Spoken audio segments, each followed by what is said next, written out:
तो इस शायर की इस कव्वाली का ये किस्सा जुड़ा है साल 1945 में रिलीज हुई फिल्म जीनत की एक सुपरहिट कव्वाली से। फिल्म जीनत को डायरेक्ट किया था शौकत हुसैन रिजवी ने। इसका संगीत दिया था हफीज़ खान, रफ़ीक गज़नवी और मीर साहिब ने।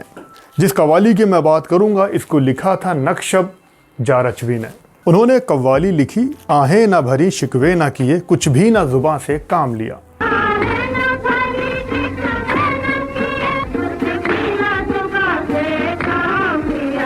बड़ी ही शानदार सुपर डुपर हिट कव्वाली, बल्कि ये कहा जाता है कि हिंदी सिनेमा की ये पहली सुपरहिट कव्वाली मानी गई। बहुत ज़्यादा मकबूल हुई थी और ख़ास बात इसमें यह भी थी कि पहली बार इस कव्वाली में पहली बार सारी फीमेल सिंगर थीं।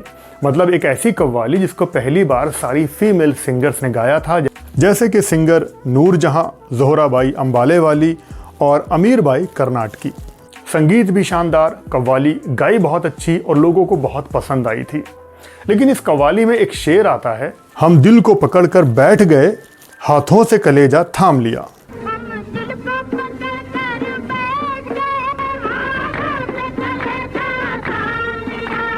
और कव्वाली की यही लाइन इस शायर के लिए एक मजाक बन गई, एक तनकीद का सबब बन गई।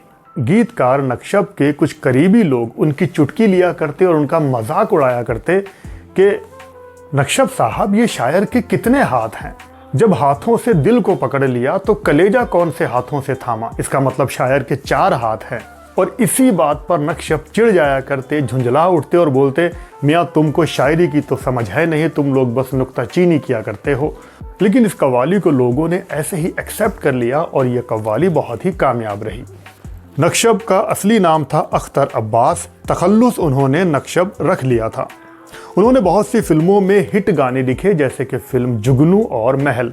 महल में उनके लिखे हुए सारे ही गीत बहुत पॉपुलर रहे थे, खास करके आएगा आएगा आएगा आने वाला। उन्होंने कुछ फिल्में भी बनाई, जैसे कि साल 1953 की फिल्म नगमा और साल 1958 में उन्होंने बनाई जिंदगी या तूफान।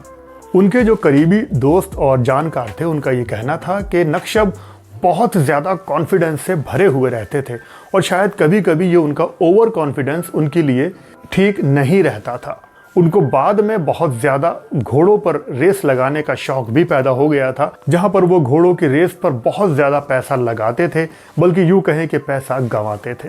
बाद में वो पाकिस्तान माइग्रेट हो गए थे और फिर साल 1963 में उन्होंने फिल्म फानूस बनाई पाकिस्तान में और साल 1964 में मैं खाना भी बनाई। उन्होंने शादी की थी भारतीय एक्ट्रेस नादिरा से, लेकिन ये शादी बहुत लंबे समय तक चली नहीं और जल्दी ही दोनों अलग हो गए थे। अपने आखिरी वक्त में उन्होंने फिल्में बनानी बंद कर दी थी। उनके आखिरी दौर का एक शेर है जो उन्होंने लिखा था, आखिरी वक्त है आह करता हूँ, आज पहला गुनाह करता हूँ। नक्शब बहुत जल्दी ही हम सब से जुदा हो गए। 24 अगस्त साल 1967 को महज 43 इयर्स की उम्र में उन्होंने आखिरी सांस ली। उनका जन्म हुआ था साल 1925 को। तो ये इन्फॉर्मेशन थी रेट्रो शावेज़ के यादों के रूहानी किस्से में। आपको ये इन्फॉर्मेशन कैसी लगी मुझे ज़रूर बताइएगा। इस वीडियो में आपको क्या अच्छा लगा ज़रूर बताना। और आज बस इतना ही। आप सब लोग अपना बहुत बहुत ख्याल रखें और देखते रहें रेट्रो शावेज़। जय हिंद, जय भारत।